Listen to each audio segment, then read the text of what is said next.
What's going on? What's crackin'? Lackin'? It's Adam Brown here. Another episode of Deep Thoughts. Welcome. Episode 30. I've decided to do these audio now instead of video. You know, old school. You know, like the radio days, right? Yeah, dude. That's May 2nd, 10:24 p.m., 2025, in the year of our Lord. I have to be a little quiet, but you know, hopefully you can still hear me good.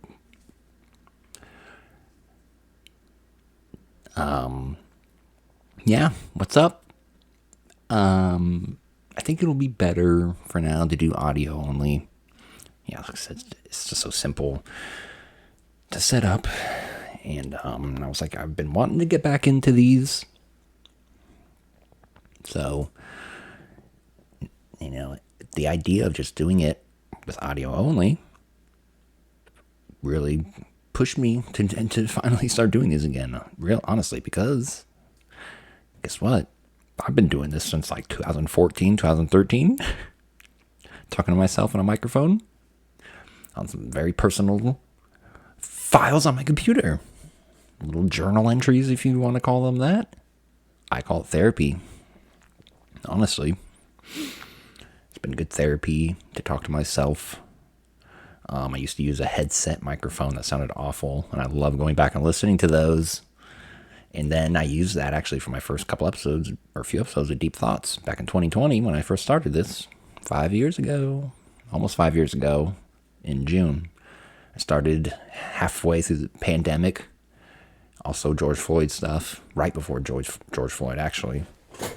A lot was going on politically that time, and I was like, dude, I want to get my voice out there like everybody else.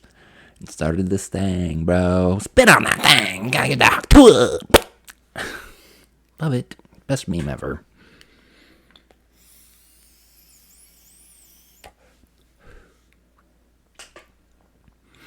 It's been an awesome ride, awesome journey. But this feels very comfy to me. Because it literally feels like I'm just making one of my journal entries. But guess what? We're going to be putting these out there to the people. Because I have to. It's my purpose in life, I'm pretty sure. A lot's happened, yo. I posted my last Deep Thoughts. When was that?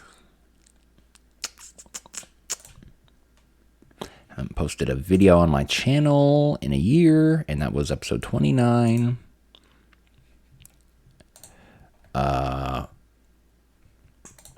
March 20th, 2024, folks. A whole year ago. Lots changed and gone on since then. But definitely hoping to start banging these out, yo, because I got a lot to talk about. So we brewed the good breweth. Got some coffee here. 8 o'clock. Original blend. It's good everyday coffee. My mom blessed me with a new Mr. Coffee maker. It's awesome.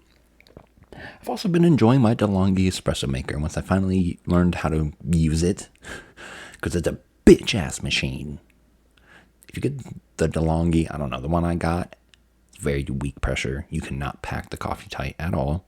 It has to be very barely packed. Cannot be to the rim.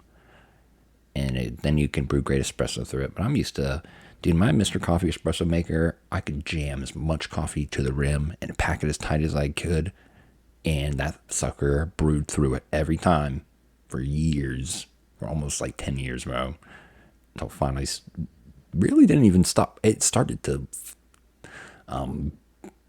work less good, and the milk frother didn't work anymore. But it never stopped totally working when I got rid of it. But I donated it to Davey, you know, somebody else can use it. But this DeLonghi needs to be, everything needs to be cleaned. The basket needs to be cleaned out every time.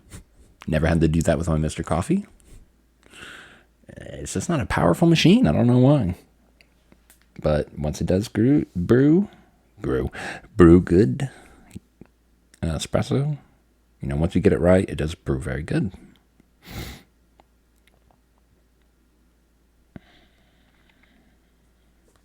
So, this is going to be like a two-parter. I'm going to do episode 30.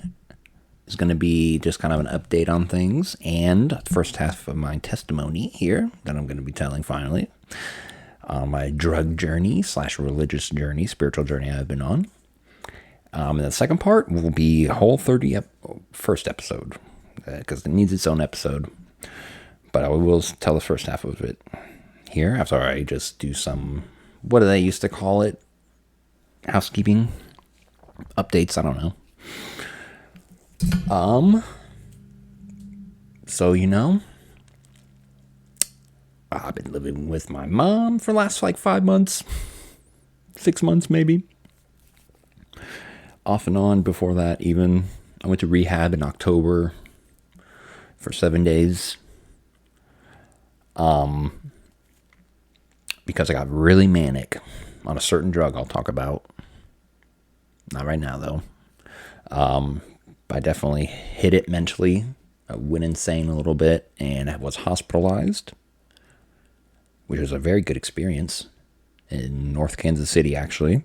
It was a very wonderful experience. They were very good people that took care of me well.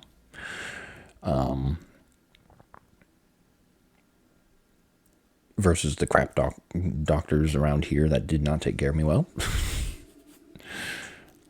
Around where I live.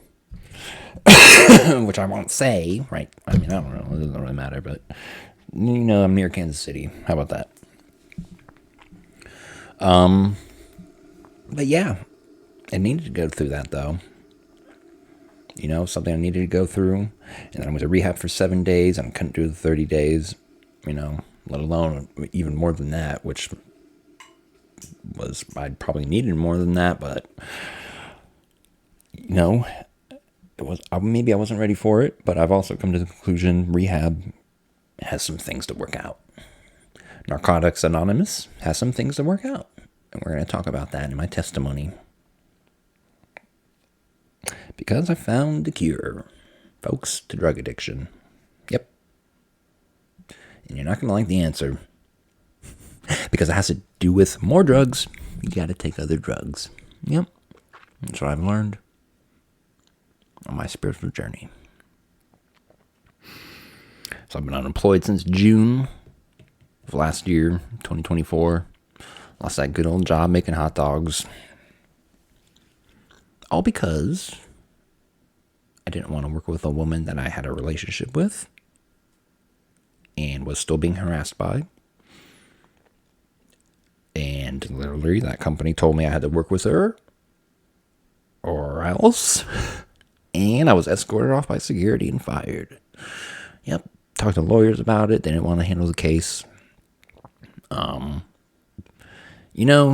Sometimes you don't get justice. But then you get rewarded, though, later on. And I have been greatly rewarded since then. Oh, so greatly rewarded with the best gift of all. Jesus Christ. Yep. Literally found Jesus. Literally found my old Bible during this period. Probably in June 2024, pretty sure. Changed my life around. Started reading the Bible, and for the first time in my life, it started making sense. My good mother directed me to start in the book of Daniel, and it was the perfect place to start. Because guess what? Daniel was a prophet. He was given visions of the two futures of when Jesus first comes and when he comes again. And that's happening now. Jesus is coming again. Folks, sorry to tell you. Sorry to break it to you. The party's over. Jesus is coming back very soon. And so I read the book of Daniel. And I was pretty much told by God through my own instinct and intuition and own thoughts, which is pretty much God talking to you, I've realized. That's why he gifted us with intuition and instinct. When you have a certain feeling, gut feeling, you go for it, because that's God telling you to. And gave me all these thoughts while I was reading the Bible. high out of my mind reading the book of Daniel. And I was like, oh, that's happening right now. Yep. So, me and my wife are divorcing for the good. I was in an abusive relationship, and that needs to be said. But you know what? Maybe she was too. We're both toxic people. I have my drug addiction problems, but I was literally also under very strict control by this person. Mental abuse tore me down as a person, and I've had to rebuild since then and build myself back up through the Bible and through Christ. Yep, literally God and Jesus saved me, as I've almost killed myself several times towards the end of 2024. And honestly, not too long ago in 2025. Definitely haven't gone through it, but once again, I've been saved by the good Lord in His Word. Every time I read the Bible, it's an amazing story. I just read the story of Daniel and Goliath, or David and Goliath, sorry. But if I want to go back to that, Daniel in the lion's den, of course, read that back in like July last year, and it's like, oh my gosh, it's like, wow, that is a powerful story. The whole book of Daniel is super powerful. What he had to go through and how his faith was tested, and he was greatly rewarded for it. And I've read Matthew, Mark, Luke, and I've started John. So I've read already testimonies and the crucifixion of Jesus Christ. And man, Jesus' words speak to me definitely. But I've went back into the book of Samuel to start that because I wanted to read about Saul and Solomon and David. And finally got to David and Goliath, and it was one of the best stories I ever read in my life. He literally smote at him and chopped Goliath's head off. He chopped his head off, dude. I didn't even know that. I thought he just swung a stone at him, that's it. Nope, he literally chopped his head off after. And it was like, this is for my Lord, the God of Israel. David was probably a crazy man, dude. I love that. God loves a crazy man. God loves a man who's crazy for the Lord, who would literally chop a man's head off for him. That's the God I worship. A lot of people have a different vision of God.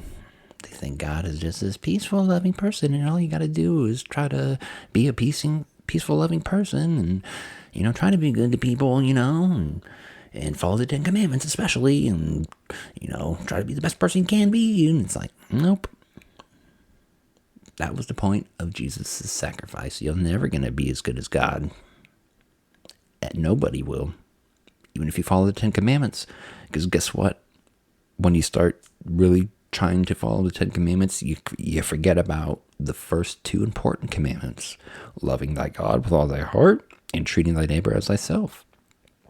And you focus on just trying not to kill people, not to lie, not to steal, and not to be covetous or whatever. And even though you probably are, because you're all about making money, a lot of religious people, Christians and Jewish and of all religions, just want to make money. Obviously, they want to work their lives away and work as much as they can, and they don't even probably pray to God for anything. But they forgot that's what God is for. You literally are supposed to ask God for things, and He will provide you. You're not supposed to seek out jobs, and if you want to, that's good. But you're supposed to seek out the Lord first, I've learned. I'd rather be homeless and taken care of by God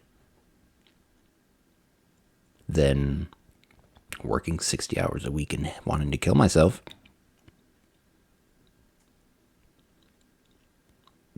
But that job I had, making hot dogs for 3.5 years, was the best job I had. I loved it, actually, and I had a great time.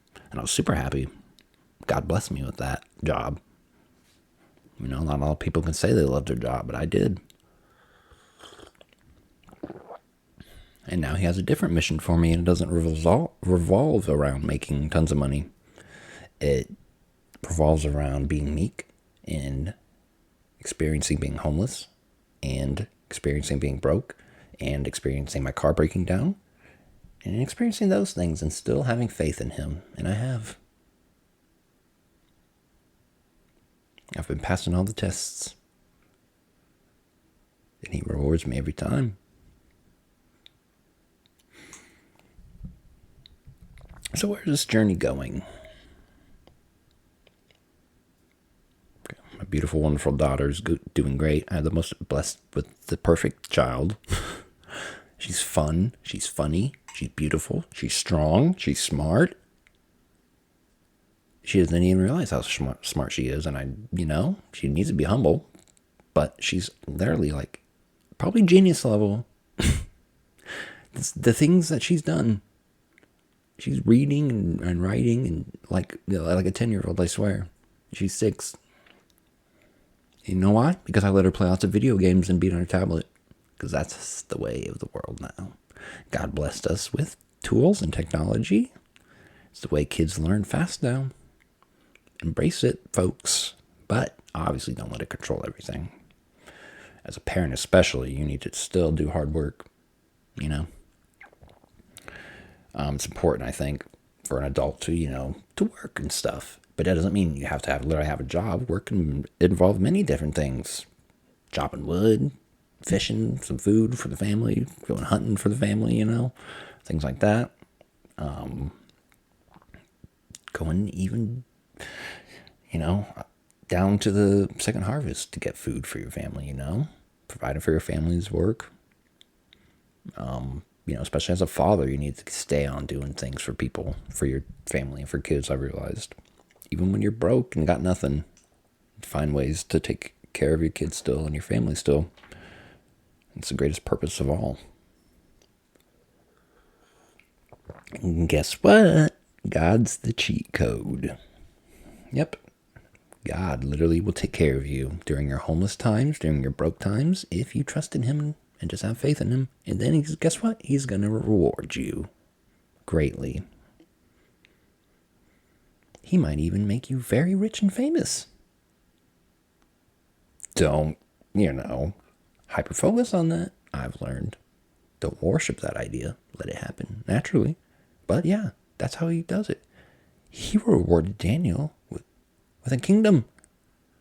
He rewarded David with a kingdom. He made him king for 40 years.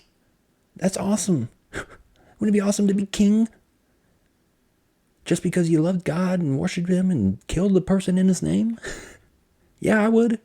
And chill for 40 years and be king and be loved by everybody and loved by God and blessed by God the rest of your life. Yeah. That's how He works. The Bible is literally testimonies. Testimony after testimony after testimony for thousands of years. That's the Bible. The Bible is one gigantic proof of God. The one true God and how He actually helps people and takes care of people. And yet, time after time again, people get confused and they get lost and they say, "Oh, God, why? There can't be a God, or else I wouldn't have a crick in my neck, and my child wouldn't have cancer, and there wouldn't be starvation, and there wouldn't be bad things in the world." And nope, you dummy, you haven't read the Bible then. That's literally life. And you have to seek God for a good life and have faith in Him. Even if your kid has cancer. If He wants to take your kid, guess what? He's going to heaven, don't worry. But if you have faith in Him, probably going to be okay. But when you start to doubt and start to be mad at God and blame God, that's when He's like, "Yep, okay, bye. Your kid is going to die from cancer." Because guess what? God has a wrath too. He has an angry side.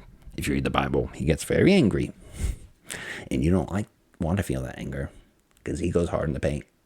He will literally kill you. He'll literally smite you. He'll smite your family. It's very evident in the Bible what He does to people who disobey Him. Nations. He crumbles nations who disobey Him, and has another nation swoop in and kill all the people. That's how God is. He's ruthless, bro. That's why I would never want to be on His bad side. And people might go, "Oh, well, that's a mean God." Well, yeah, duh. He's got to be mean sometimes, because you guys we're awful sometimes. We need whooped into shape. And then there's Jesus, His Son. That's the compassionate one, the real compassionate one, right? But even He has an angry side too. Don't forget that. But Jesus definitely wants to be nice to everybody and love everybody. He literally forgives you for your sins. He knows we're all sinners and we're going to mess up. Remember that. So that's why it's like, don't beat yourself up for sinning. Don't focus on that too bad. Don't try to be a perfect person, yo. You can try your best, be yourself, but ultimately just be good to people. Even if you have a sex addiction and you jerk off to porn all the time, yep, just keep praying about that. But if you're good to people, you're good. Absolutely, you're fine. You're very much beloved. God knows you're struggling with something, and he will help you get out of it. Because he's helped me with stuff like that. Seriously. I could be an easy porn addict. Guess what? I don't watch porn. Isn't that weird? It's very socially acceptable, and that's fine. But I don't watch porn. Nope. Because I've gone down some rabbit holes, or I've got it slightly addicted. Porn can be addicting, yeah. And I was like, nope, I don't want to follow that road.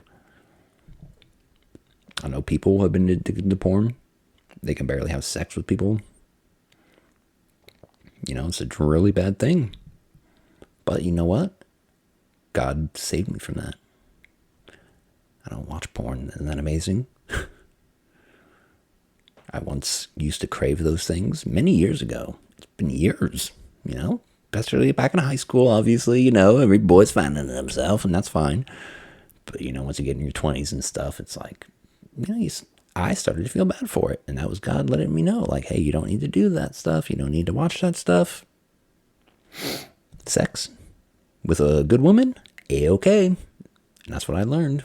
I was like, that's good enough for me. And I had a great woman for 15 years, and that was no problem, let me tell you, folks. We both liked to get down.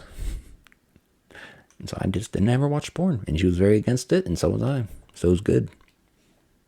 I was like, yep, I'm not down for porn either. Especially when women are getting hurt behind the scenes, Now, I think it's cool that now it's a lot easier, though.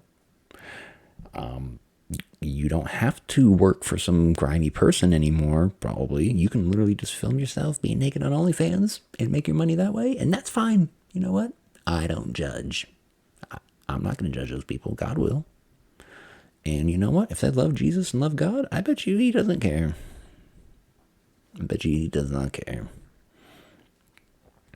As long as you're being good to people and loving him, he probably doesn't care that you're showing the goods for money.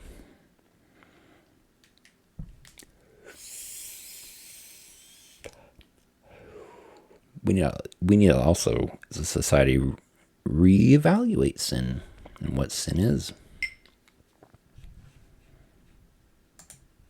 Because I think people got a little bit twisted. We know the commandments. But beyond that, people are like, oh, well, you can't get high either. That's a sin. What? Where does it say that in the Bible? Oh, you can't be double-minded. Oh. Well, that's interesting because when I'm sober, I'm double-minded. When I'm sober, I don't like to read the Bible, and I don't have faith in God. Isn't that weird? And I want to kill myself. But when I get high, I love God and love myself and want to read the Bible. And therefore, I'm not double-minded when I'm high. See how that works? I'm double-minded when I'm sober.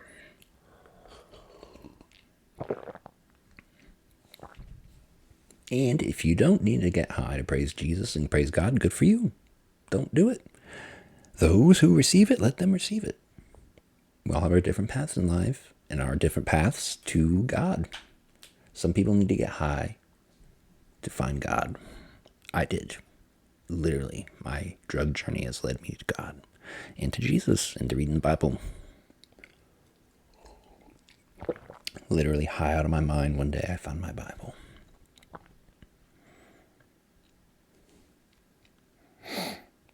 We'll get into that here in a minute. How's everyone doing? What's cracking? We're chilling. We're having a good time. This is what it's all about.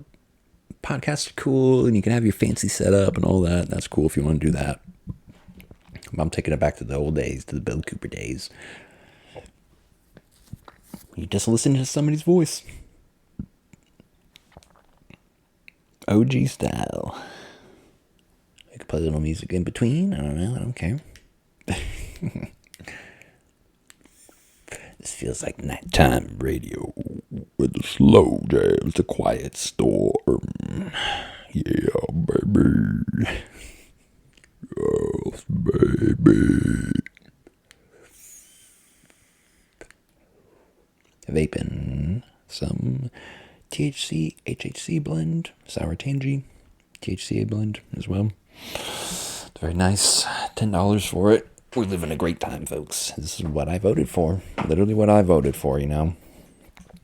I voted for weed to be legal, and it's legal now, where I'm at, where I live, and that's awesome.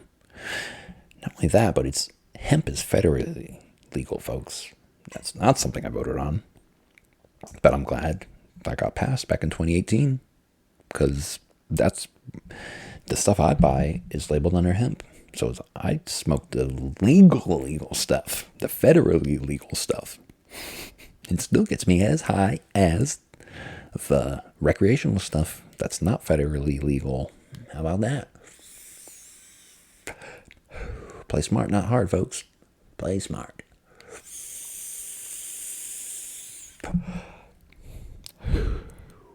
Very nice sour tangy. I also got this other one, pink like or lychee. I don't know how you say that fruit. You know the one. Somebody corrected me one day and said it was pink like, not lychee. It's like, is it? But it's got a CH. Why you confuse me? Pope Francis died, the last pope, right? Because Donald Trump is going to be the next pope. Freaking crazy, yo. Either Donald Trump will be the next pope or there will be no more pope.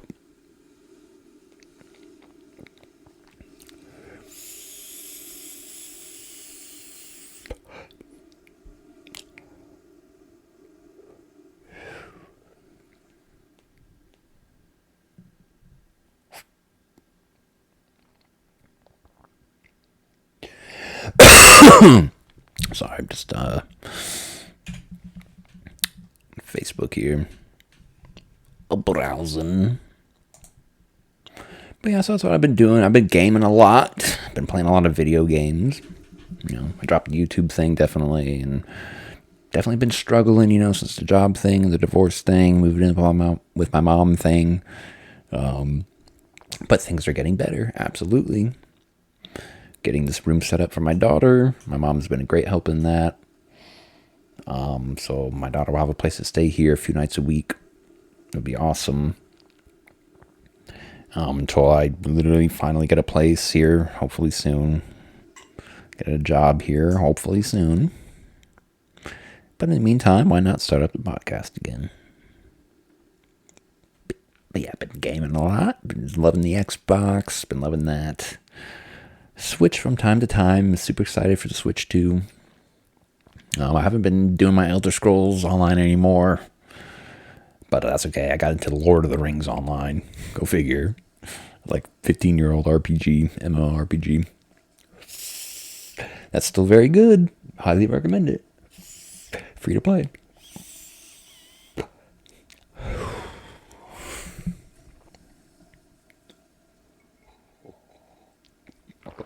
Yep. It's very fun. Got a level 23 elf hunter.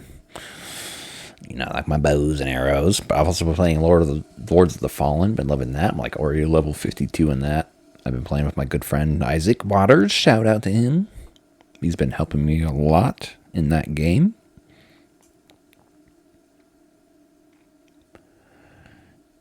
Ghost Recon Wildlands. Fun game. Age of Empires 4, fun game.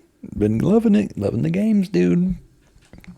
Been streaming a little bit on my Twitch. Been fun.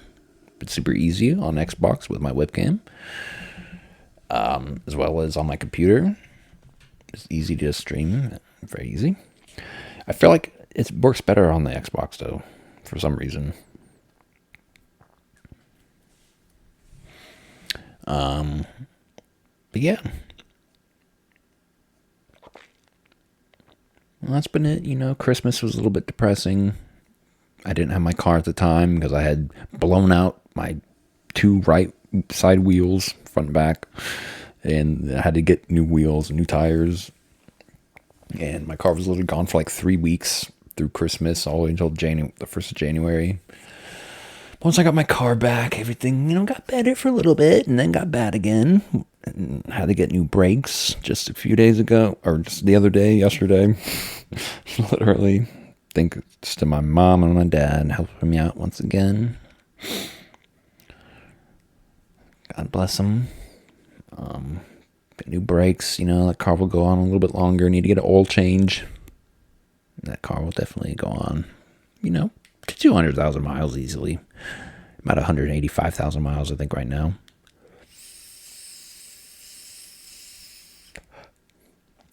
It's my baby, my Blackberry Pearl, my Charger. Best car I've ever had. Blessed by God, literally. I call it the Jesus Mobile. I've literally picked up homeless people in that car. I picked up a person who claimed to be sex trafficked in that car. That car has been blessed. I've saved people. Literally. Oh gosh. H3 debated Hassan. I'll have to watch that. Lots of good drama going on. Lots of weird stuff going on in the world. Oh boy, we're definitely in end times, folks. I think that's pretty much been it, though. As far as updates go, I'm healthy. I'm getting happier. I'm getting there. And I want to talk about a little bit about my drug testimony, how drugs have saved my life. I'm going to start with weed, marijuana, THC. It's a little bit kind of a two-parter of my Delta 8 THC episode. Sorry, I had a little malfunction, a little glitch, a little stutter. I did a Delta 8 THC episode all the way back in, 2022? 2021? 2022? I've been on it for, a few years now, and it's definitely a miracle drug.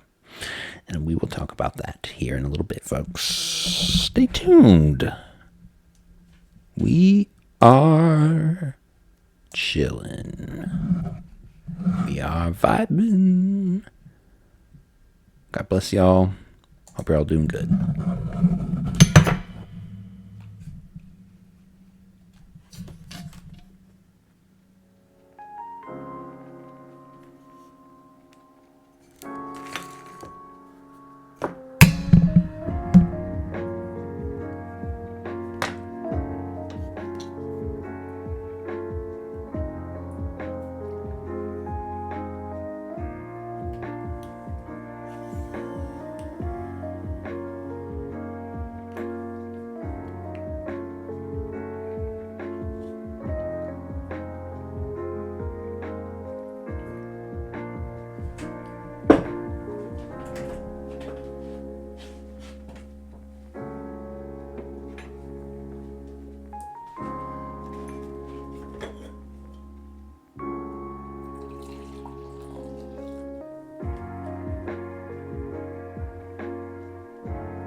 And we're back. We're back. How's it going, folks? Refill on coffee.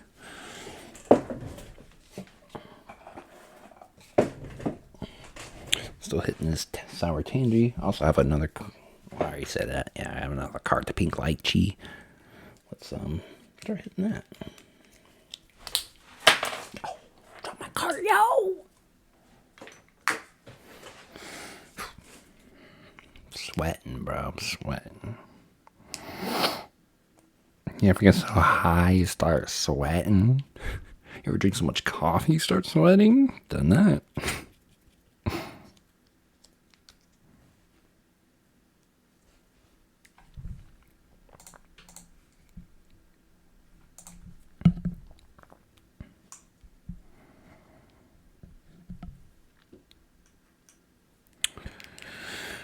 Got $12 on my DoorDash card to start off with tomorrow.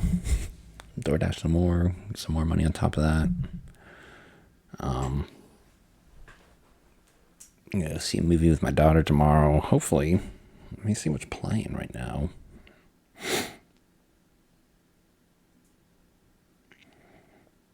Gonna go to the Good Movie Theater in Kansas City with the recliner seats.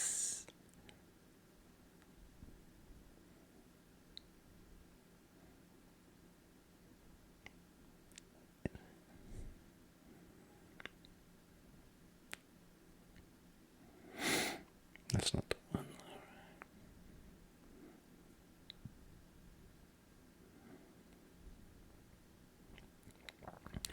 Sorry, guys.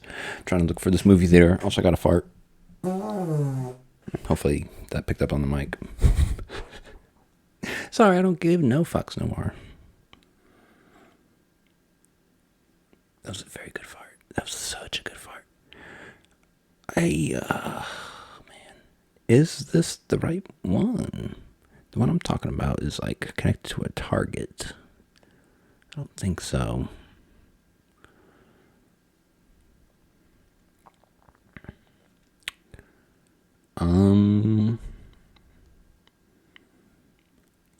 Oh boy, let's see.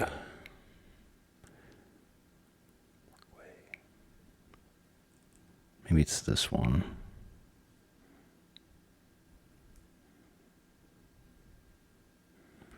Yes, I believe so. Here we go. Bougie ass red leather seats. Already saw King of Kings. Very good movie. About Jesus. Awesome movie. Highly recommend it. Definitely not taking her to see Sinners. I'm not going to see the Minecraft movie, dude. Just in case there's shenanigans. There is the Until Dawn movie. Oh my gosh, they really did put it in theaters. I didn't know that. Oh no, there might not be any good kids movies playing right now. The Legend of Ochi.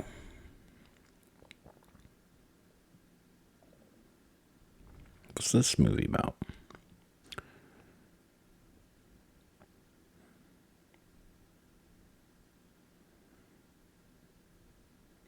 In a remote northern village, a young girl, Yuri, is raised to never go outside after dark and to fear the reclusive forest creatures known as the Ochi. When a baby Ochi is left behind by its pack, she embarks on the adventure of a lifetime to reunite with its family. It's got a little CGI monkey creature. I don't know, maybe that one. That's weird. Never heard of it, but it's PG. Otherwise, man, nothing else playing, dude. I'll see. I'll ask my daughter if she wants to see that. Otherwise, we'll have to do something else tomorrow. Anyways, nobody wants to hear about this. Welcome to my testimony, folks. So, first things first. Try to keep this concise. But I want to start at the beginning. I was raised in a religious family household. In a good way, I think. You know, some people dog on it, dog on the Christian kids who are homeschooled, they're weirdos, blah, blah. Well, that's me. That was literally me. I was homeschooled all the way up until 10 years old. We went to a great Baptist church. Had a great, kids program. I was in the Cubbies, they called it. I remember I had a little blue vest, and they had the Awana for the older kids. My older brother and sister were in that. But I remember going to the Cubbies stuff and just, learning about Jesus and meeting other kids. I had, met great friends in there, and, Pokemon was a booming, and that was a big thing that was like not cool in church. But, all the kids still talked about it though anyways. But, the adults did not care for Pokemon back then, let me tell you, especially in the church community. I have a very funny memory where I remember talking to my brother. I knew this kid named Bubby at this church, right? When I was probably like 6 years old, maybe. And I had convinced my brother, I don't know why, because I loved to lie as a little kid, That's another thing, too. It's like, it's amazing that, one of the 10 commandments, do not lie. But it's literally what you do as a child. You do it all the time as a kid, all the time, all the way through teenager life. And you do it all through life, really, lie. You just try to trim it down as you get older. The truth is always the best. Honesty is the best policy. But sometimes you gotta lie. But God knows that. That's a very forgivable sin. So is murder. Sorry. So it is, I won't get into it too much right now, but yeah. Sorry. Every sin is forgivable. Hitler, forgivable. 100% could be in heaven. That's what I've learned on my journey. But, my brother, of course, and me were both super into Pokemon. And I liked talking to my brother about Pokemon. And I liked trying to act like I knew like more than my brother about Pokemon, and I would just even make things up. And I literally made a lie. I was like telling my brother, I was like, my friend Bubby, he has like Charizard, and he has like all the Pokemons. And then my brother was like, what? No, he doesn't. I was like, yes, he does, And I was tested, bro. So the next time at church, I remember walking down the hallway, and there was Bubby, and my brother and my brother's friend literally jumped him and grabbed him and shook him, and we're like, "Where's the Charizard? Where's your Pokemon cards?" And I was like, "Oh crap, no, Bubby, I'm sorry." No, I didn't say that. Of course, I just watched him be accosted by 9-year-olds. I don't know. My brother's probably 9 or 10. Pokemon fanatics, in the the late 90s, bro. It's probably like 99. So, it was popping like gold and silver, just maybe didn't even come out yet. I think yellow just came out. So it was red, blue, and yellow. Pokemon was popping, yo. Pokemon cards are popping. And Bubby goes, "My dad made me throw away all my Pokemon cards. I don't have any more." And I was like, oh, that's kind of saved, yo. He did have Pokemon cards. I literally didn't even know if he did. I never talked to him about Pokemon cards or anything. And they were like, "Oh, man." Yeah. And if I remember Bubby, the scared look on his face, he literally was so scared, like he was going to get beat up for Pokemon cards. Funny memories, dude. That church was a special church, definitely. And ever since then, when I was 6 years old, I remember, my mom taught me about being saved in prayer, and said you can literally just pray and ask God to save you one night. And so I did when I was 6 years old. I said, "Hey, God, will you save me, please? Amen." And so I've believed ever since then I've been saved. A lot of people don't, some people don't think so because I've never been baptized. But that's, another conversation for another day. I don't know if I need to be baptized. I don't know if anybody needs to be baptized, really. But I can't deny its importance in the Bible. But I just wonder. I wonder if the new age literally will get rid of baptism. Because what was Jesus doing? It was the new age back then. He was kind of getting rid of Judaism. for Christianity and said, this is the new way of doing things. You Jewish people have a million rules and you can't even follow them, right? And you're mean to people and you're just getting rich. Nope, we're starting over. Christianity is supposed to be a peaceable, loving, hippie religion, bro. Literally, where you just love people and love God and just try your hardest. And don't beat yourself up for sinning. And don't judge other people for sinning. That's it. And now that kind of worked for 2,000 years. And now he's got to come back again because it's not working anymore. And the churches are all about baptizing, but guess what? They're still sinning in other ways because they're judging people. They're saying gays are evil and trans are evil. And nope, that's not true. It's absolutely not true. Those people will definitely be accepted by Jesus if they love Jesus and worship him. 100%. He already forgave them for their sins, remember? But once again, the church is become like the old rabbis of the day, of the old synagogues, where they think they just can keep the 10 Commandments and that's all they got to do, and it's not true. They forgot to treat thy neighbor as thyself. And that's what Jesus is going to come in and do. And he's probably going to get rid of baptism because you don't need it. You don't need to be dipped in water. You literally need to just have faith in God. You need to be broke and homeless and still love God. That's what you need. That'll whip you up into shape, because it did for me. It drew me closer to God. So I've always had a connection to God, though, and to church, and to prayer. And from then on, from when I was 6 years old, you know what? I just started talking to God in my head. And I didn't realize how much that was literally true. I never knew if I was talking to anybody, but I tried.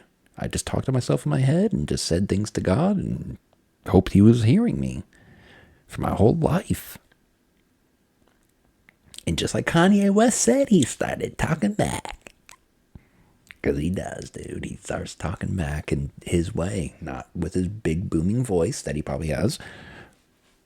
He gives you signs. And I've had many signs in this last year that he is with me. And he literally is pretty much walking with me and protecting me everywhere I go.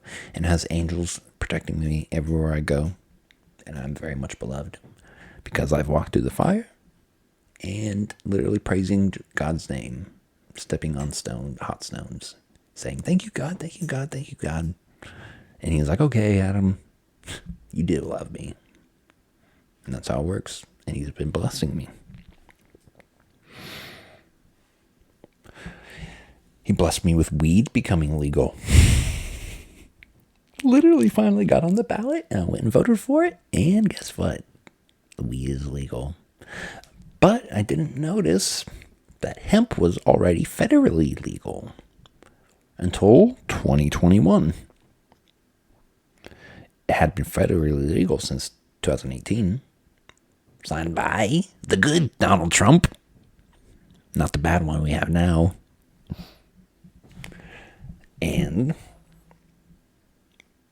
henceforth, I remember when that happened, I saw CBD everywhere. But I didn't know they were also converting CBD into THC. And they discovered a weaker form of THC called Delta 8 THC. And they found out that they could convert massive amounts of CBD into tons of Delta 8 THC for the cheap. And that's a legal cheap high. And so Delta 8 products have probably been around since 2018, 2019, but I'd never noticed them until 2021, 2020, maybe towards the end of 2020. I tried my first one, and the first few times I tried Delta 8 didn't work for me at all. It was still bud that worked for me. If you don't know, marijuana, great cannabis, sativa and indica, has those sticky, beautiful crystal trichomes on there that we all love, and beautiful, lovely, tasty terpenes. It's a beautiful, wonderful plant gifted by God himself, I believe, not the devil. It's not the devil's grass. It's literally God's grass. And the devil likes to smoke it too. It's that good, I believe. All bad people like weed, but also good people like weed. Christians should love weed. I'm a Christian and I love weed. I do. It's a great plant. And so he made these weeds grow leaves and buds, sticky buds. Been growing for thousands of years in Afghanistan and India and Africa. So it must be good, because God created every seed for humans to consume, and every herb. Obviously, there's poisons out there too, and that's how you learn. You learn what's poisonous and what's not. THC, marijuana, not poisonous. Clearly not poisonous. We would know by now. It's actually the opposite. It's enlightening and spiritual.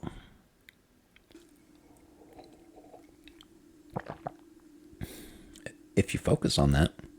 Now, if you just think weed is cool to just gangbang and kill people and rob people and do sinful things, then yeah, that's what you're just gonna get high and do bad things. But try to go to church high. Try to read the Bible high. Promise you will get a different experience. You will see things differently and interpret things differently, and your mind will be blown away. And you will actually understand God better high. Trust me. I know. As I get high and read my Bible all the time now. Go to church high. I haven't been to church in a few weeks, but I was going to church high and loved it. But it also, I picked up on how preachers are missing the message too. And that worried me. And I was like, yep, preachers are missing the point. These preachers are lost right now, man. I've gone to lots of churches in town, and some of them are hitting good points, and some of them are literally misleading people. And it's sad. But that's why the second coming of Jesus needs to come in and crack the whip and flip the tables over again. And say, guess what, Christians? Now you're doing it wrong. Just as the old Jews did. And we got to have a Christian 2.0. Maybe a third testament. Is the Bible done? How do we know? Remember, the Bible was being written throughout, in time. Remember, there was no New Testament for like 2,500 years. King David didn't read the story of Jesus. There was no story of Jesus yet for another 1,000 years. Imagine that. King David added to the book of the Bible. He wrote Psalms. 23:1. The Lord is my shepherd, I shall not want, was written by David. And then other people, of course, kept adding to it and adding to it. The Bible wasn't even finished then, of course. And then Jesus. Then there's a whole new book, New Testament. And then all those people got to write their testimonies. Matthew, Mark, Luke, John, and all of them after that.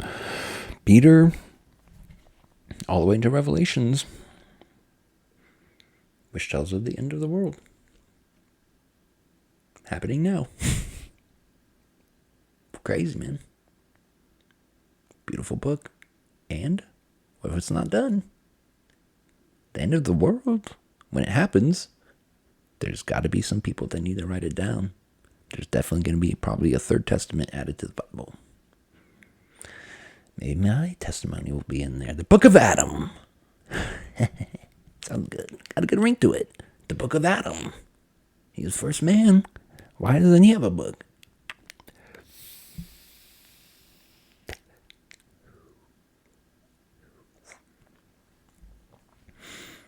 Yep, the Book of Adam. I could see it. And there'll probably be many other books and testimonies added to it who can testify for Jesus. How, that it's probably going to be a lot of meek people, a lot of people who used to be homeless and stuff like that. It could be celebrities, though, too. I believe that. I believe a lot of celebrities right now that are being saved by Jesus and have found Jesus, definitely. And they will be rewarded. They could be the saints talked about in the Bible. Literally, the saints will be a part of Jesus' kingdom. Could be the celebrities that find Jesus. So good for them. Who that do? Some of them are going to choose Satan still. You know? But, gosh. We're cooking, aren't we? Cooking so much I can't even think straight.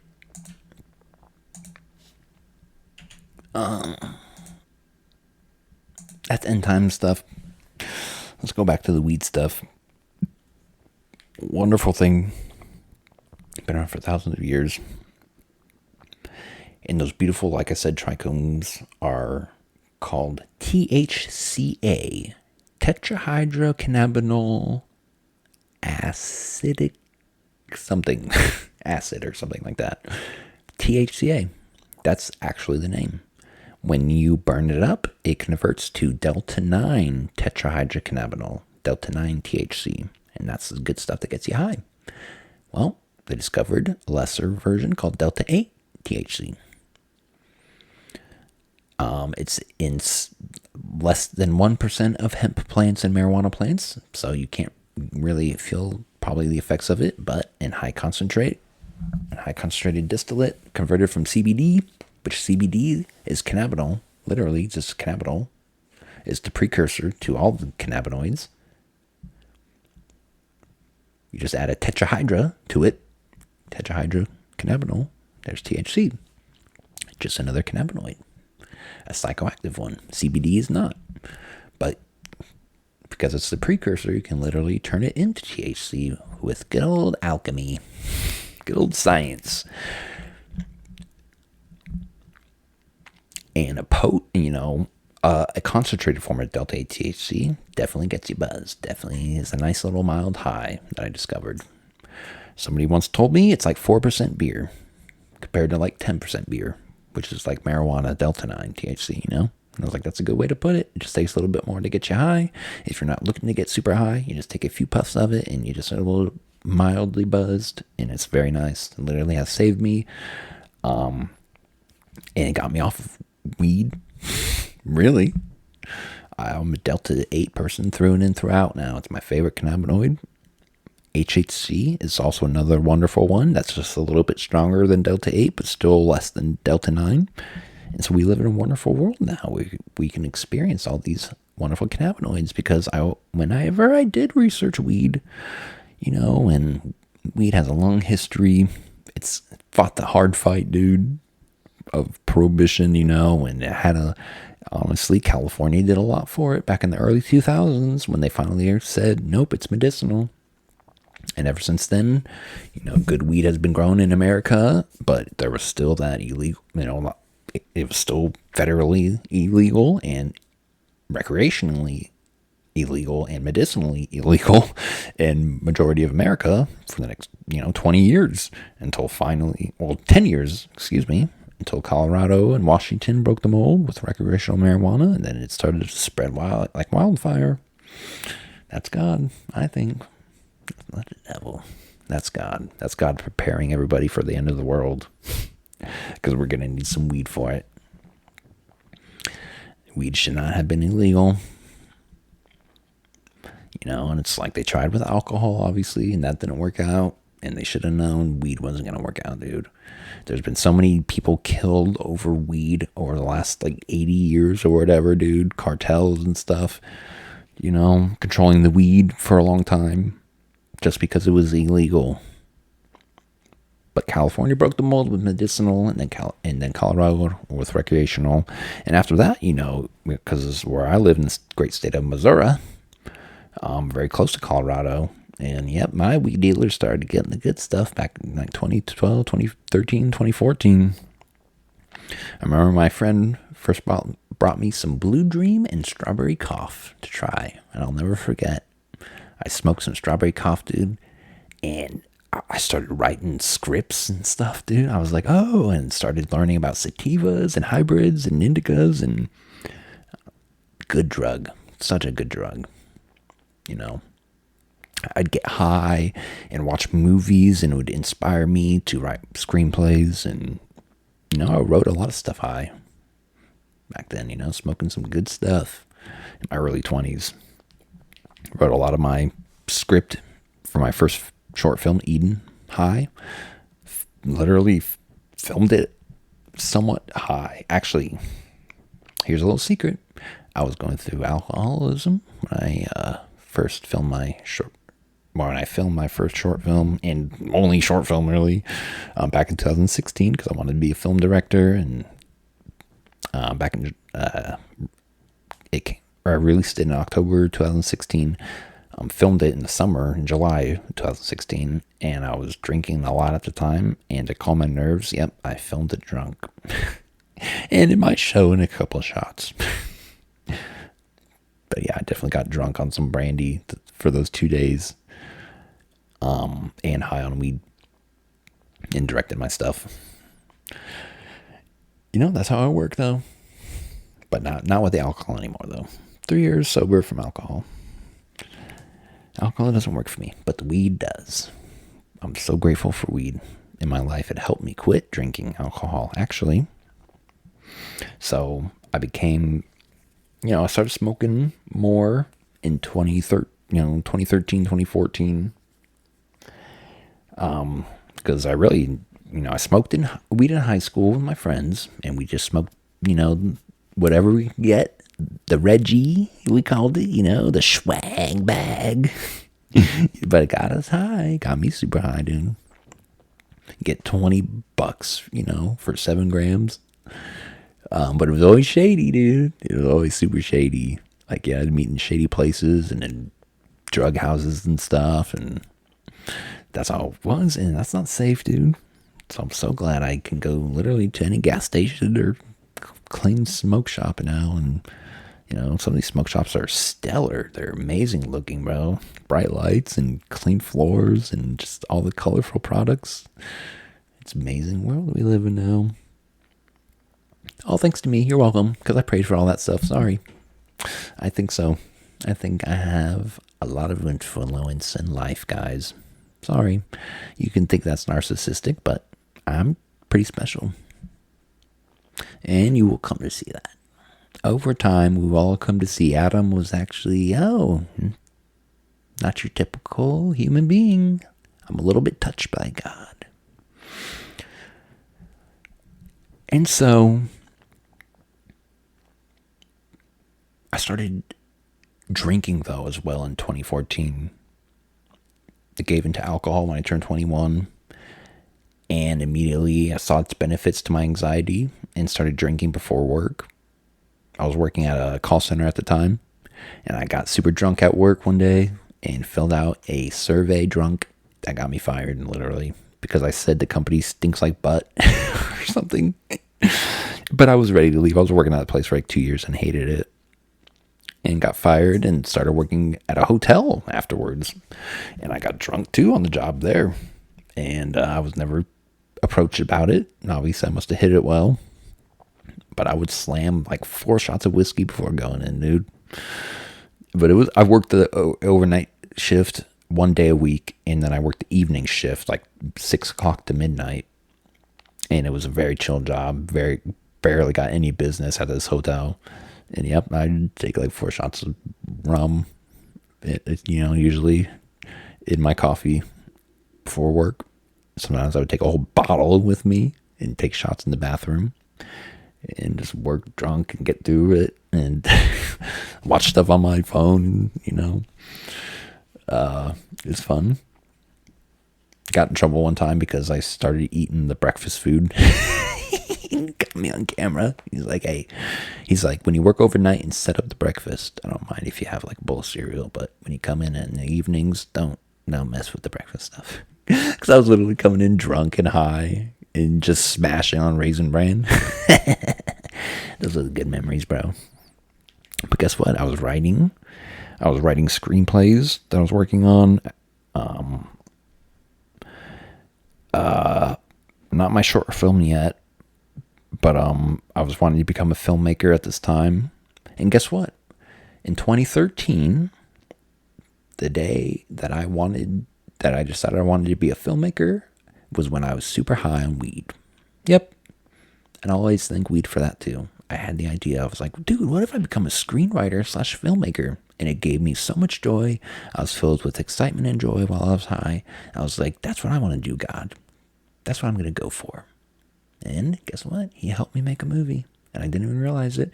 I really didn't even pray for that, because at this time I was like very humble and past humble to self-loathing. I regarded myself as trash, actually, and I didn't think I deserved to pray to God for things. So I didn't. The only thing I did was pray for other people. And I always kept that throughout my whole life, throughout high school, throughout college. I always just make sure to, send prayers to God every once in a while to thank Him for things and to tell Him to bless people and take care of other people. And I always tell God, you know what? I'm worthless. Don't worry about me. Worry about everybody else. And I did that for a very long time. And I think that has got me in God's good graces too. And I've learned not to do that though. But, I think I had to go through that for a while. But I did. I went too far with it. I self-loathed. And once I started drinking alcohol, definitely kicked into depression. And I started to want to kill myself. I deem myself not worthy to live. But let's go back a little bit to working at the hotel at the end of 2014. Getting drunk and high. It was a low-paying job, and I eventually quit it. And for this job at a gas station. In March of 2015. And I really got on the right track after that. Okay. Also, hold on. I gotta go back. So my first drug addiction, So how I got into drugs, okay, was not with weed. It was not the first drug I ever did. The first drug I ever did, when I turned 17, I went and visited my cousin in California. Shout out to him. And he was in the fizz business. Fizz is cut ecstasy. It's a whole Mac Dre scene. If you don't know what the fizz dance is, I learned all about it down up there because he lived in Northern California, around, close to Sacramento and stuff. And this was popping. This was in 2011 when I turned 17. Pretty sure. And yep, I tried. I finally caved. He was pressuring me every day. He's like, you gotta try this, dude. And I was like, fine, I'll try a drug, bro. I'd never done a drug in my life. And I took that fizz pill. And it made me love everything. I loved hugging people and talking to people. It broke my anxiety. It was a wonderful experience. And I was like, dude, I want more. I did 2 pills the next day and 2 pills the next day. And we had so much fun, dude, riding around late at night and with his friends and stuff. And just high on these little ecstasy pills, bro. And I loved it. Loved it. And I slept like a baby on them, too. Something that would not happen later on in life. Usually now, ecstasy keeps me up. But good ecstasy, though, I can fall asleep on. Because good ecstasy is actually very relaxing. And so, yeah, to this day, I swear by ecstasy. Good drug. There are good drugs and bad drugs. We're getting into that. As I've learned. It's my first drug experience. Purple Superman, as they were called. I experienced Mac Dre. I started getting into rap music. I loved it. And so when I went back to Missouri, I couldn't find any fizz, but I could find weed. And that's when I started smoking weed with friends in high school. And lots of good experiences, good times, smoking weed in the woods and stuff. And with all my skater friends. But I then also discovered Vyvanse and Adderall, amphetamine drugs for ADD/ADHD. Because I've discovered a wonderful website called Blue Light. And it taught you about drugs and chemicals and what they do to you. And I learned how to abuse drugs safely. And I will always thank that website for that. because I was going to do them anyways, so I might as well do them safely. And I found out if you go to a doctor and say you have ADD, you could maybe strike some amphetamines. So that's what I did. And I got prescribed Vyvanse in the beginning of 2011. No, 2012. No, when did I graduate? Oh, 2011. So I turned 17 in 2010. Yes, I turned 17 in 2010. Started smoking weed then. And then 2011, got a prescription for Vyvanse. And yep, struck gold. When I took it a little extra, it felt like ecstasy. And I loved everybody in school, and I talked to everybody, and I made friends, and I became funnier, and I became addicted to it. Amphetamines literally lie on yin and yang. I don't know. I once thought it was a good drug. And then I got super into it, addicted to it, and I saw the evil side of it. And it does have a bad side. Amphetamines is almost there to a good drug. I can't condone it, can't support it because of the crash and come down. At first, when I started taking Vyvanse, I could actually sleep at night afterwards. When taking it in the morning, I would get super blasted for school and just talk everybody's head off. Come home, play video games, and then go to sleep. But then it got worse, dude. Then all of a sudden, I would lay down and I couldn't sleep. And one day, I was a senior in high school, right? And I took like 140 milligrams of Vyvanse, which is like 70 milligrams of amphetamine. Because I learned actually that Vyvanse, whatever it was, half of it was amphetamine, half of it was this lisinderic acid coating it, so it wasn't activated by your nasal cavities. Basically, it was because you could snort Adderall, it was Adderall's pure amphetamine salts with sugar, actually, and you could snort it and get high. I never did. I tried to snort it once and literally made my nose bleed, and I was like, I'm never doing that again. I'm just going to take it by mouth. Like the good Lord meant for it, or I don't know, or Satan, because amphetamines can be very evil, I learned.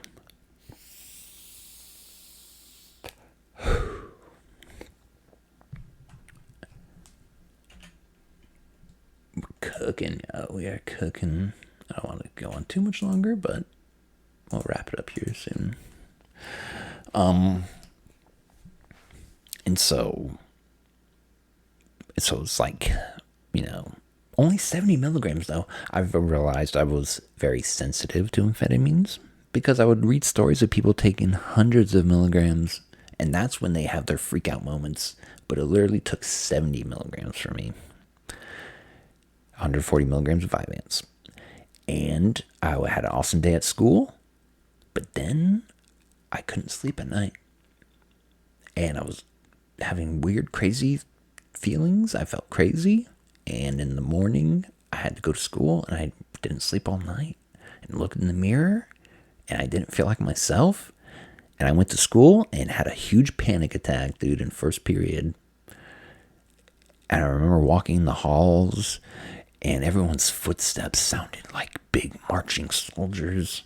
And I felt like everyone was looking at me like they were going to hurt me. I was like, oh my gosh, this is like a paranoia freak out thing. Like, this is not good. And it scared the ever-living crap out of me. I called my mom, and she picked me up, took me to the doctor, and I basically told them, I was like, yeah, I think I took too much of my ADD medicine. And my doctor definitely was suspicious of me. She was like, she's like, yeah, definitely calm down.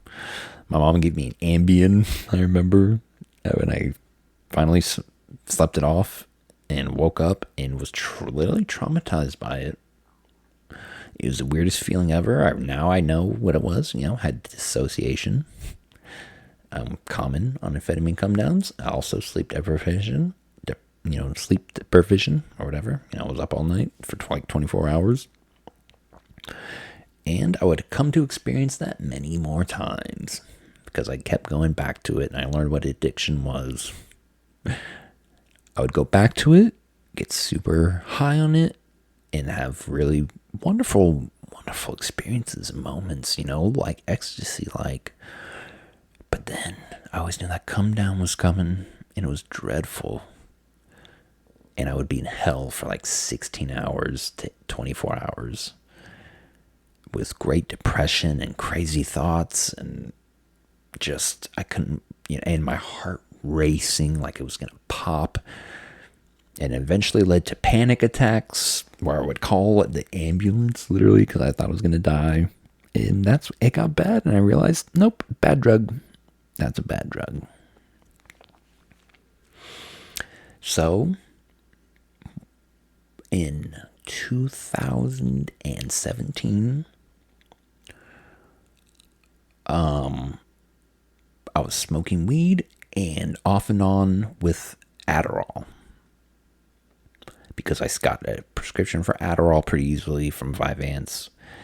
And I got it whittled down, though, because I was really trying to quit it, man. And I really did it by the grace of God on my own. Maybe I prayed sometimes, but I don't think I really prayed that much for God to, cure me of it. But I knew I needed to quit it because I hated those come downs. They were awful. They were just awful. Even once a month I had to experience that. It was awful. So I literally got to the point where my doctor would prescribe me my prescription. She would give me 3 months at a time. And guess what I did? I'd fill out the first one, get that 30-day supply of Adderall, give into my cravings, because I would get cravings like no other, and would start to sweat. It was so bad. I was like, that's addiction. I sweated for this drug, bro. And I always felt so guilty for it. And I knew it was a bad drug. And I was like, man. But I couldn't stop thinking about it because of other reasons. Because I was depressed, I didn't realize that. I had major depression disorder and anxiety disorder. And I was just trying to medicate myself, really. Because I knew the Adderall calmed my anxieties and made my depression go away. But then it had this horrible crash and come down. Even the littlest amounts. I could take 20 to 40 milligrams of Adderall, and I could not sleep. I could take it in the morning. I was just so sensitive to it, and I think that's God's way of telling me, no, it's not for you, Adam. It scared me. That drug scared me so much. I thought I did damage to my heart because I just had so many times where I thought my heart was going to explode. So I would wear a heart monitor for 24 hours, and my parents would have to pay for that. And they would say, no, your heart's fine. It just gave me horrible hypochondria and made my anxiety way worse. Yep, amphetamines. And that's not even methamphetamines. So I can imagine. That's why I have so much grace, and I don't judge those people who get addicted to meth, because that must be some powerful good shit. And I know why they act the way they do. And I know why they keep going back to it, because it must get you really high. But then it makes you act like a maniac. It makes you very depressed and crazy and not sleep, and it makes you crazier. And they keep going back to it. And it's a horrible disease is what it is. And I was stuck in that, But finally, I was also smoking weed, though, at the same time. And I had a good doctor who drug tested me and was suspicious that I was smoking weed. And she was like, Adam, it's not legal, and if you're going to smoke weed, I'm not going to prescribe you Adderall anymore, because Adderall is a scheduled substance as well. And I was like, okay, I'll try to quit the weed. And literally it was around 4/20, 2017. And of course, I could not help it. I smoked it up on 4/20. And literally came in the next day on 4/21, 2017. And my doctor was like, okay, Adam, it's been 30 days since your last drug test or whatever. Drug test you again. And I was like, guess what? I smoked weed yesterday. She's like, okay. She's like, so what do you want to do? And I was like, honestly, I think the weed is better. Go ahead and take my prescription away. Because, okay, back to the thing. She was giving me prescriptions. Sorry, I kind of skipped over this part. For 3 months, right? And I would get my 30 days worth, and I would take 45 to 60 milligrams. It would kick away my cravings, and then I would dump the rest in the toilet flush it down the toilet, and then I tore up the other 2 months of prescriptions. So I couldn't get it again for another 3 months. So I was literally doing this for like a year or so, where I was literally doing it once every 3 months. And that was still not good enough for me. That one day every 3 months that I got to, give into my cravings was an awful day. An awful, awful day. Because I always knew when it was coming up. And I was like, okay, it's been 3 months. I can get my prescription again. Yay. I can give into this horrible sick thing that I'm sweating for. And I don't get to have a horrible crash and come down. But finally, I told her, I was like, take away my prescription. I'm going to smoke weed instead. And I chose weed over Adderall. But guess what? I started drinking. Started drinking a lot more alcohol. Because weed, there was still something else, It's like weed helps my anxiety a lot and kind of helps my depression, but doesn't fully help my depression, I realized. And I think I was drinking alcohol for that, to drown my depression, but it made my depression worse. I held a gun to my head in 2017. I wanted to kill myself. And some things happened. I found out my ex-wife cheated on me. And it gave me so much confidence in myself. I was like, you know what? I don't need her. I don't need anybody. I don't need alcohol. I'm going to do better for myself. And it literally did. I quit drinking around Christmas 2017. And didn't have another drink until December 2018 for a whole year. And I did drink. I got in control at first, okay? I didn't have a drink until maybe July 4th, 2018. But I started smoking mad weed. Started getting into God again. And I started following Donald Trump. Lo and behold, if you would believe that. Almost worshipped the guy. But I made sure I thought Donald Trump was a godsend. I was like, oh my gosh, he's actually saving America. And you know what? He did sign that hemp bill that made hemp federally legal. So kudos to you, Donald Trump, for that. But I'm not on your side anymore. And we'll get into that later.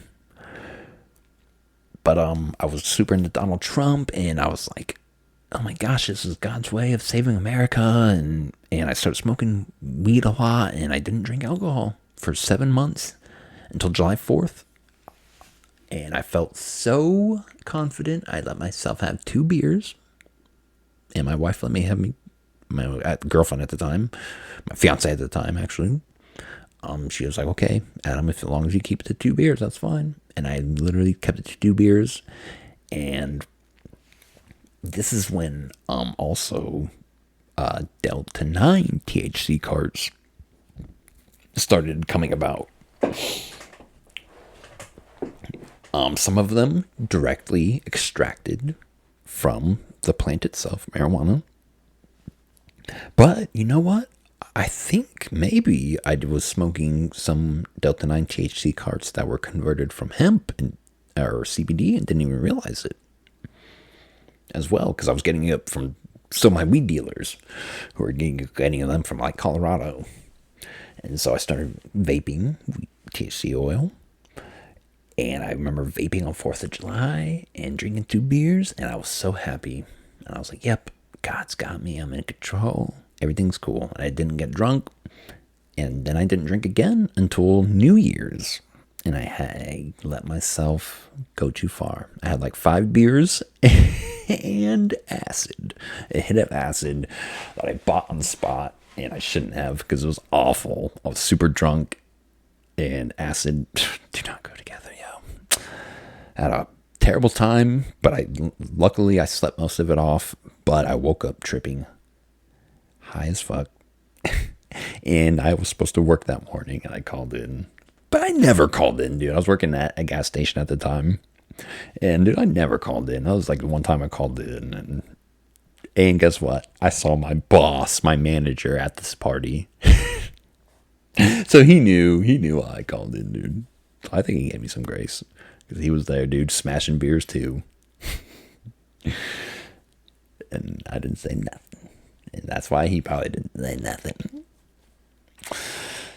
But yeah, I was literally woke up and and everything was swirly and I was tripping. I was like, oh my gosh. And I had like a huge headache and I was like, this is awful. I need to go back to sleep. It was not a good time. So I didn't really get to experience the acid, honestly.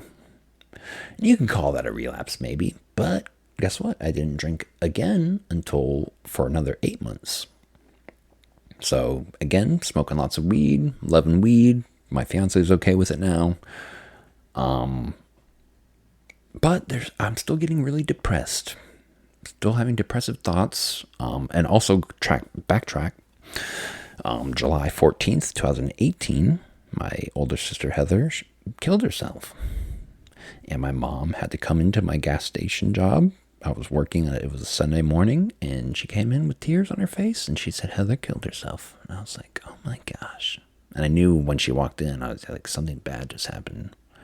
I was working by myself, yo. And I remember I walked back into the, storage room area, and I leaned on the ice maker machine where we bag ice, and I cried, man. And I called my boss, and I was like, look, I think I need to go home. My sister killed herself. She was all the way in Illinois when she did it. And my boss was like, oh, yeah, sure. I'll come in, or I'll send somebody in for you. And I was like, okay, thank you. That was the first time I ever saw my dad cry so crazy. Like cry,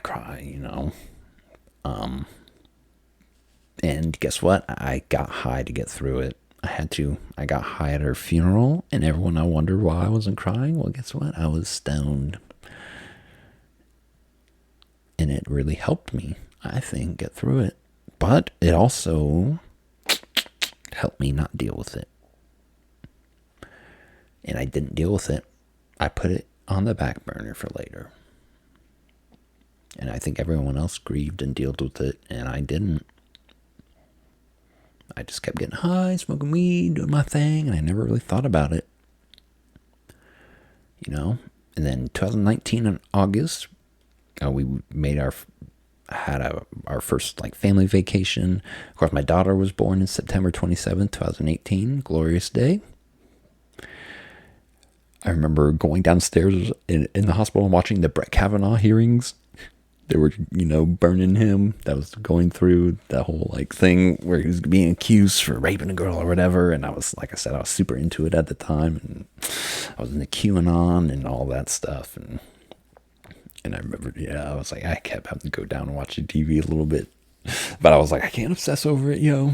I was like, God's going to handle all that. And Brett Kavanaugh got, he got on the Supreme Court, and I feel like for a reason. Now, I don't know how he is. I don't know if he's still the same Brett Kavanaugh, really. I don't know if this is the same Supreme Court. It's definitely not the same Donald Trump. But back then, it was a good Donald Trump, I believe. And he was saving America. And I believe he was freeing kids from sex trafficking. All that Q stuff was real, I think. And I was waiting for it to be revealed. And it wasn't revealed. And that's the 40%. Q always said 60% will be revealed. 40% is going to be hidden. And that was the 40% was hidden. But we got to see some other cool things from 2017 to 2021, with his first administration through COVID. I stuck with Trump throughout it all and voted for him in 2020. And of course he lost. And I got super disheartened. But we can go back, hold on, to the Texas trip where I relapsed on alcohol. I got super drunk when we came back at work one day, and literally was supposed to go pick up my fiance from work and blacked out in a parking lot. In the parking lot where I was supposed to pick her up, but not in the right spot, and my parked crooked and stuff. And she came out. She's like, "Are you drunk?" And I was like, "No, I'm not drunk." And I was clearly drunk. It was a big setback, yo. And I just became really depressed after I made my first movie, though, Eden, back in the end of 2016. Because guess what happened also? On the night of the election where Donald Trump first got elected, I was not a fan of him at the time, and I voted for some other candidate, some green candidate or whatever.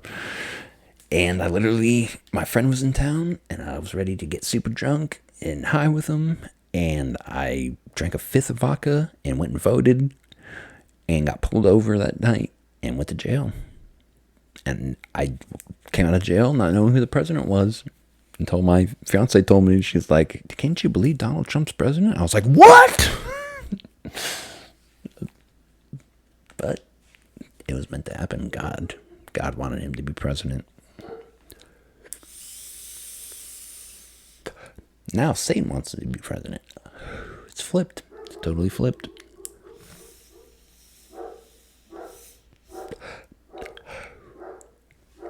So anyways, so yeah, I went through that trials and tribulations. I still fell back on alcohol though, right after my DUI and stuff. In my jail, I spent 12 hours in jail, which was awful, and had a year without my license, drove illegally. But got sober, like I said, in the end of 2017 when I found out she cheated on me. But then I found out she was pregnant with a beautiful daughter. So we made it work, and we found a house together. We lived together for 5 years there. It was beautiful. So in 2019 I relapsed, and then didn't have another drink until 2021 for 2 years.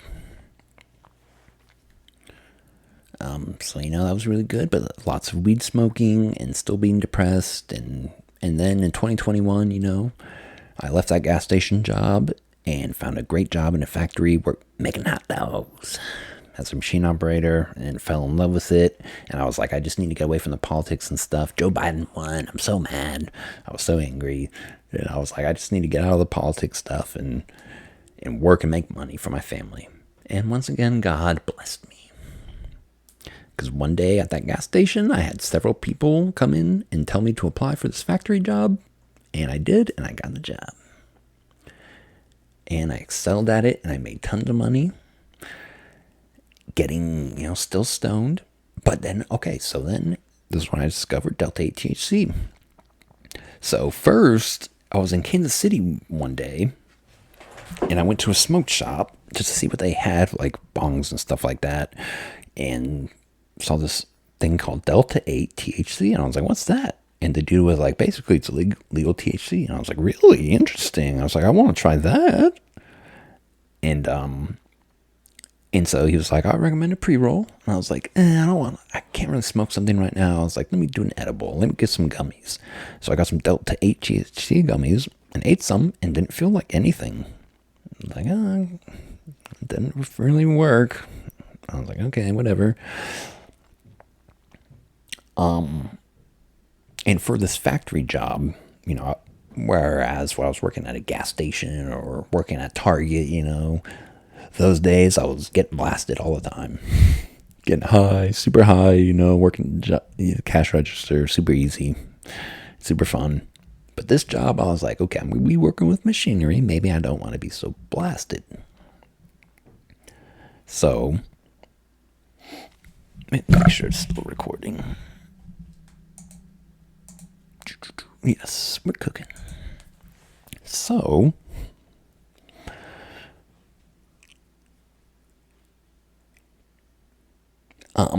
when I got the job, I was like, okay, I had like 3 days of, what do you call it? Not training, but like, orientation. And I had to be up early in the morning for it. And I was like, I'm not going to go high, dude. I want to make sure I learn, this stuff. So for 3 days, I did not go in high. I smoked weed after when I got home. But I was used to wake and bacon at this point every day. So it was different. But I was like, what? CBD's legal, right? I was like, maybe that will do something for me and relax me. So I bought CBD gummies. And next to the CBD gummies, though, I saw Delta 8 THC gummies. And so, I didn't buy those yet. I only bought CBD gummies. I ate CBD gummies and drank coffee for every morning for the orientation for 3 days. And I was in the CBD gummies. I don't know if they did anything for me, but I was very sober, definitely. But in a good mood, I was excited to learn all this job, and I was talkative to people. I was cracking jokes with people. I made sure to definitely bring lots of coffee and take these CBD gummies for 3 days for this orientation. And I was sober-minded for it, And then I wanted to make sure when I started the actual job, I did not come in high, did not come in smelling like weed, nothing like that. I was super scared of that. And so I started buying these CBD gummies and these Delta 8 THC like peach rings, right? These really cheap things. And I was like, maybe they'll do something for me. And so the first 3 weeks of work, I had to work on the first shift where I learned my machine operating job. And I was taught by the great wizard, Minda. Love her to death. To this day, Mama Minda took care of me and my brother, Modu. Shout out to him, who probably, hopefully, I don't know, maybe he still works there.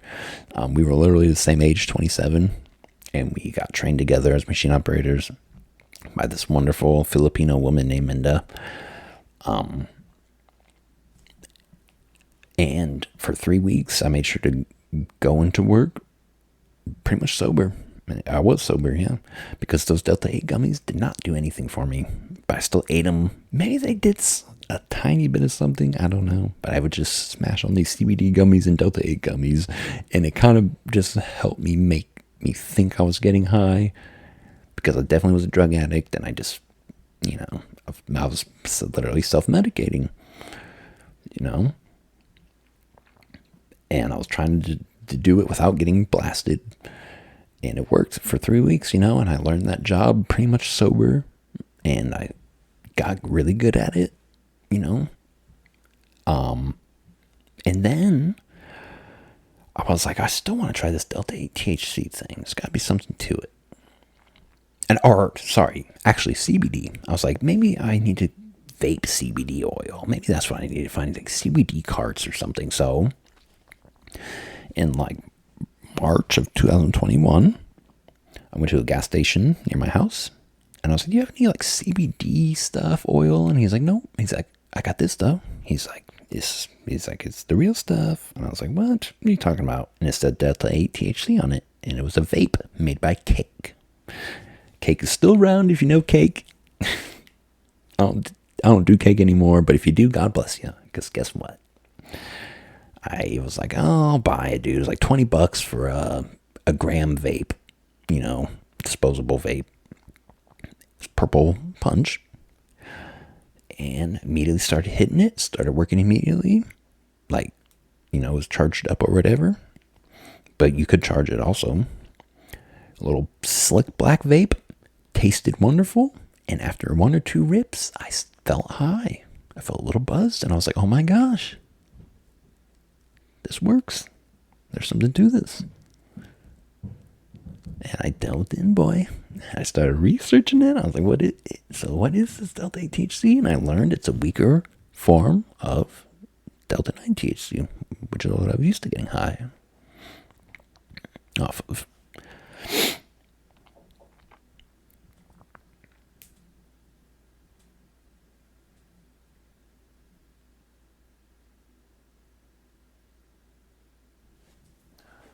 So I was like, this is kind of perfect, I think, for this kind of job.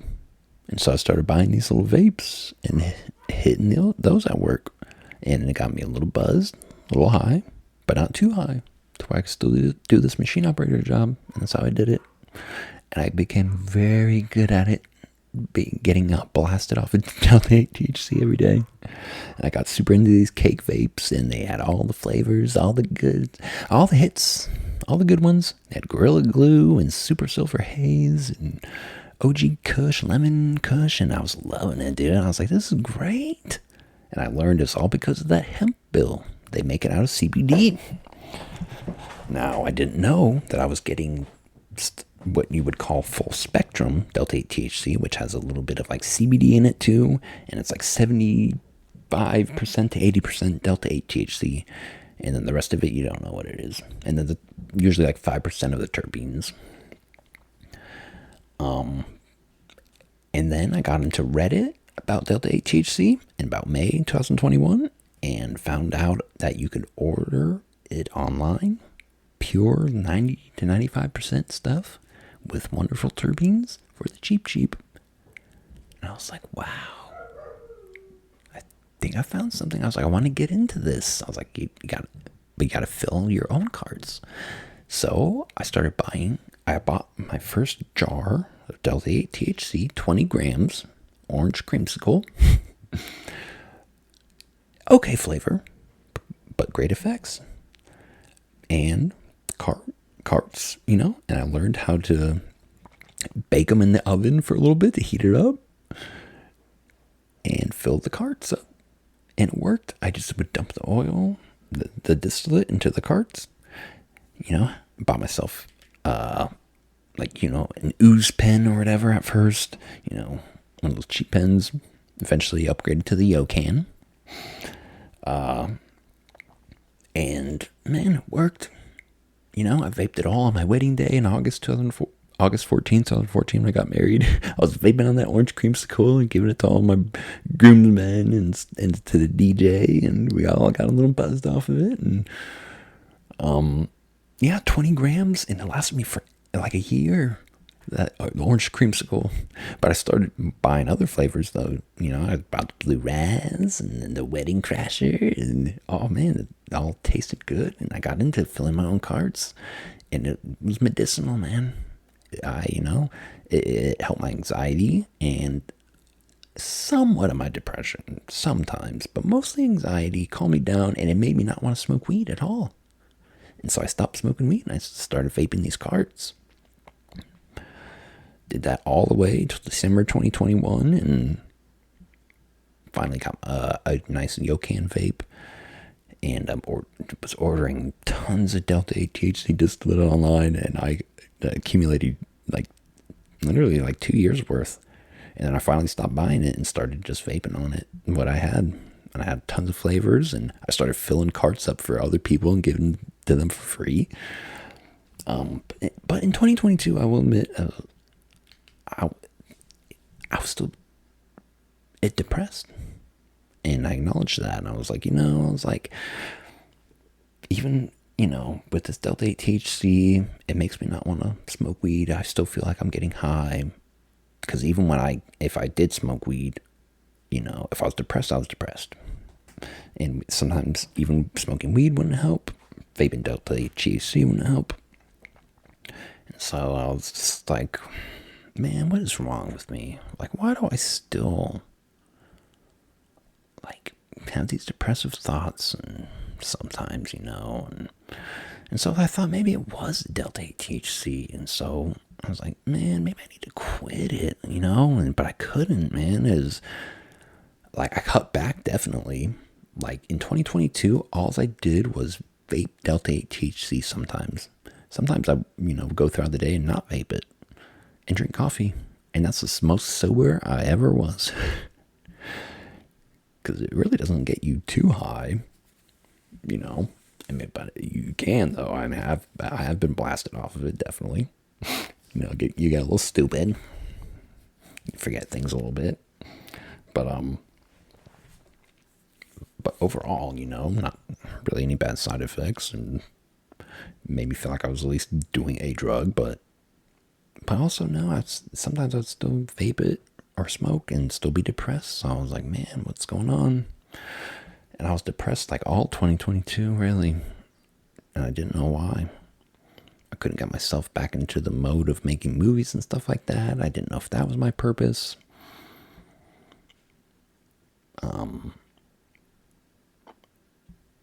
But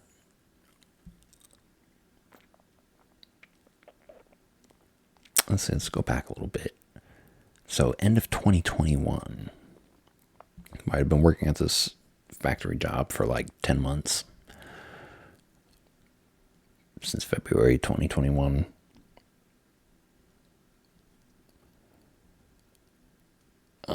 Something else happened. I discovered another drug. Right? So I always felt like weed helped me get off of alcohol. And it helped me get off of amphetamines.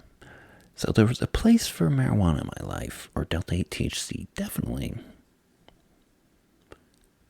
But I needed something else. You know? Because I started getting depressed again in 2021. Towards the end of 2021, and I was, like I said, depressed all in 2022. But there was a period where I wasn't depressed in 2021, and that's going to be episode 31. So, I'm here to say, weed is a good drug. I think it should be promoted in Narcotics Anonymous because it keeps me away from more harmful substances like alcohol and amphetamines, and it could keep people away from fentanyl, maybe, or whatever, or meth, maybe.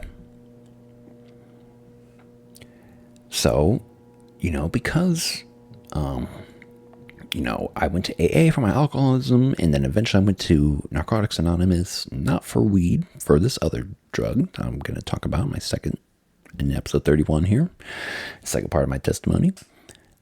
But weed saved me in a way, and I had to finally give it its due, give it its credit. Delta 8 THC especially, but I still vape every day to this day. I love it. And HHC, and I love it that we have this choice in cannabinoids now, and it's federally legal. And even now, THCA, like I said, it's the same thing as marijuana. It's sold in every gas station, smoke shop around here. And if I want the more potent stuff, I indulge. Yep. Yeah, but mostly I stay on my Delta 8 and stuff, and I appreciate it for what it is. It's like buzz, and so we can also backtrack a little bit to July 2021. Before I got married, my bachelor party, I started a journey as well. On July 29th, I did stand-up comedy for the second time. I did it for the first time in 2018. When I was just smoking weed and into politics and stuff, and I was into life, really. It's kind of like my first kind of great awakening in a way. And, and started my path to enlightenment, I believe. And I was open to experiencing anything. So I had a friend who was trying to get open mic comedy going in town. And I went to one, dude, and did some stand-up. I wrote some jokes, did a little 2 to 3 minute set. Made some people chuckle. And it was great. And I was like, you know what? I don't think I need to do that ever again. Until I started listening to Matt and Shane, secret podcast, in the summer of 2021. And just hearing those guys talk about going to open mics and stuff. And, I was listening, to this. Yeah, in 2021, so Shane Gillis was on the up and up. But now Shane Gillis, of course, is huge. But he was still on the up and up, He had been on Rogan in 2019. And I saw him on there, and I was like, the Shane Gillis guy. And I found his secret podcast. But then I went back to watch his first episodes, which he started in 2017, where he was just an open micer. And hearing his stories, I was like, dude, I want to try stand-up comedy again. And I found in Kansas City, God bless them, the Comedy Club of Kansas City doing open mics, and they're still going strong to this day. They opened up in 2019. It's a fairly young place, and I went there on my bachelor party and did stand-up. Got back into it, and it was a great experience, and I started going once or twice a month after that with lots of anxiety. But guess what? On the bachelor party night, I made sure to go up sober as a gopher. I was like, let's save the blunts and stuff for after. I was like, I want to do this sober. And so I did. And then I got drunk after. We drank champagne, drank beer, and I let myself get drunk after 2 years of sobriety. And I have not gotten drunk since. Not had a drink since. So that's July 29th, 2021. So 3.5 years. 4 years this July then. because I knew it. I was still in control. And I felt that. I just wanted to have a good bachelor party. And God blessed me with one. He let me do comedy sober, and then let me get drunk after. And then not have another drink after.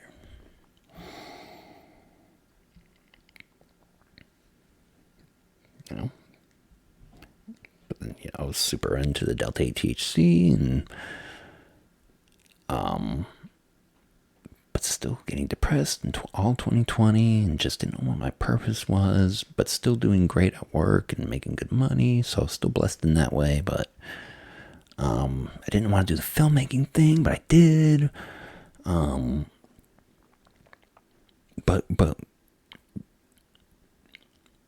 point is, marijuana and cannabinoids of all sorts, because now we have access to a lot of them. Delta 8 THC, THCV, THCP, there's lots of them. You can find the right one for you. I think it's definitely good for people. It can be good for depression, it can be good for PTSD, it can be good for anxiety, it can be good for pain. And it's federally legal. Yep. It's awesome.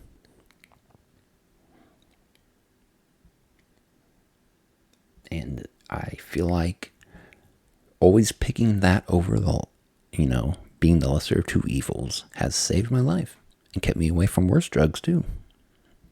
So I highly, highly support it. I think more people need to try marijuana. More people need to try maybe Delta 8 THC if you need something a little bit less intoxicating. Yeah, find your cannabinoid. It can literally get you off of what's killing you.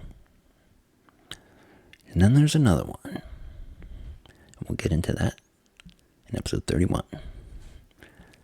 Till then, it's been great talking to you folks. I'm going to take a video game break before I record the next one. I probably will just record the next one later. But why not? Then I'll post them all up on Spotify and YouTubes and Facebook. Nope, this is my testimony of Adam David Brown, folks. Thanks for tuning in to Deep Thoughts. Love y'all. Remember to think freely, think often. Use that brain of yours. Use logic, use reasoning. That's the stuff I fell in love with back in 2018 and has led me on this path to enlightenment, to discovering Jesus, to discovering weed is a gift from God. And there's another gift from God too I'm going to talk to you about on the next episode. Play us out.